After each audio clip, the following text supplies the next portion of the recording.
Hi there, my name is Connor Watson and I'm a solutions engineer on the data clean room team at Snowflake. In this video, we're going to be covering data offerings and why that's a foundational piece for getting started in the clean room framework. As a prerequisite, before we get to registering the data offering, we must make sure that we have a data set or a set of data sets ready to load into the clean room framework. So what I'm doing as a part of this demo is I'll be creating 3 tables that will be used to actually register the data offerings. First, I'm setting some variables which will represent the total row count tied to each of the tables. I create the database, the schema, and the first table, which is going to represent a set of exposures on an ad platform. If we take a look at these columns, these are very familiar to the use case in terms of both audience join keys and also metadata columns. We have hashed email and IP address, which will represent not only the join keys at runtime, but also potential identifiers to the audience members for the particular company in question. Then we have impression date, which is the date that the audience member was exposed to an advertisement, ad group and campaign ID, which are going to be metadata columns tied to the campaign on the particular ad platform. You can see here that I'm using some of Snowflake's data generation functions to give myself a data set to work with in the clean room. The next table that I create is a set of purchases. This could represent a table that an advertiser will bring into the collaboration. So here, a similar join key, because we'll need something in common across the data sets to use at runtime, is hashed email. Again, this could represent the email tied to a customer for a particular marketer or an advertiser. Purchase date, platform location, and purchase amount will all be columns tied to a particular purchase that the audience member or the customer made at that particular company or retailer. So you can see within the data generation functions, I have some metadata that will look familiar. And lastly, the table that I'm creating is called customer spine. This might represent a data set that a third-party identity company is bringing into the engagement. You can notice that across the 3 different data sets, I have 2 different join keys, hashed email and IP address. It'll be interesting to see when we join these 3 data sets together, how we're actually going to join to make sure that we have the same customer information across all 3 parties. When we run the queries to take a look at the tables, we can see what the data sets look like. First, let's check the exposures. You can see hashed email, IP address are some of the key columns, and of course, impression date and the campaign identifiers. Next, we'll look at the purchases. Again, very similar, hashed email, purchase date, the platform location, we can see we have mobile, desktop, and CTV. And then finally, the total purchase amount for the purchases made by each customer. And the last one, the customer spine, this has hashed email, state, and filing type. These metadata columns might be interesting to surface when we write a query for the collaboration. Now that our data is loaded into our Snowflake account, let's take a look at how we actually register the data offering. And what is a data offering to begin with?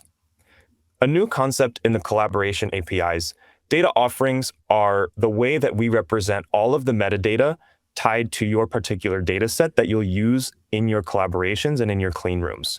So if you take a look at this code on my screen, the way that we define a data offering is through a configuration called data offering spec.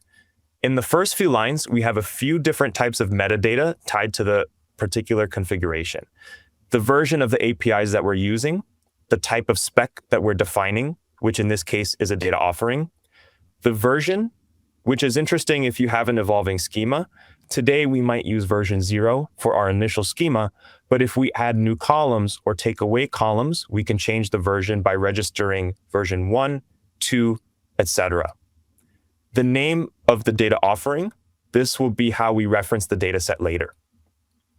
And finally, we actually see the actual schema information within this data offering. So first, we start with an alias. This can be used within the view name. Then the fully qualified name tied to the source data.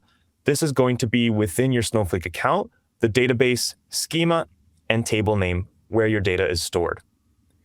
Allowed analyses shows what type of analysis is actually allowed for the particular data offering. And finally, we look at the schema. In this simple example, I will only be using the schema, but in a later video, we'll take a look at how to actually add Snowflake policies on top of the data set as well. You can see here, I have the original column names from our table: hashed email, IP address, impression date, ad group, and campaign ID. But as part of the new collaboration framework, Snowflake has done some work to standardize the schema and some of the different columns to make it easier to actually run SQL queries within clean rooms. So if we take a look at the hashed email block and the IP address block, there will be two new data offering configurations that you can use at runtime to help write these templates and SQL queries with your partners. So the first one is column type. This is going to be the standard column name that we will actually use within the template. So even though in my source table I have hashed email, when we actually write the SQL with our partners, we're going to be using hashed email SHA-256. And what this tells me is that the hashed email behind the scenes in my source table is SHA-256 encoded, and by default, we actually assume lowercase. And the category on this one is join standard. So again, you can see that this is a standard column that's used for joining. We do have some other categories. So for example, pass-through. This will allow any other column that doesn't fit our standardized schema to basically come in and be allowed to use freely within your template. We also have to register the data offerings for our other tables. So you can see here, this is the data offering for our purchases table. Feel free to take a look and pause the video. And in the next one, of course, we have our customer spine. Again, I'll leave this one on the screen so that way you can pause and take a look. To find out more information tied to data offerings, we can take a look within our documentation. Here on this page, you can see an example of the data offering specification and all of the necessary parameters. As we scroll through, you can see that there are plenty of different options for you to use. Some of those we used already within the context of this video. The API version, the type of the spec, the version, but most importantly, the standardized schema. If we scroll down a little bit more, you'll see the categories that we have: join standard, join custom, timestamp, and pass-through. These will all be very key as you think about writing SQL templates within the Cleanroom framework. Join standard, again, we'll take a look at what the standard join columns look like. But if there are some that you have that don't fit our standard schema, you can use join custom to bring your own different types of join keys within templates. Timestamp will just be any type of column that will represent a timestamp. And finally, pass through. That's going to be that column type that will allow for any sort of column to be used, regardless of what type it is. When we take a look at the column type, you can see all of the different options here. These should be used with careful consideration to help you scale your Cleanroom offerings and quickly write templates together with your other partners in Cleanrooms. And that's how you register your first data offering. Thank you for watching, and stay tuned for more on the collaboration APIs.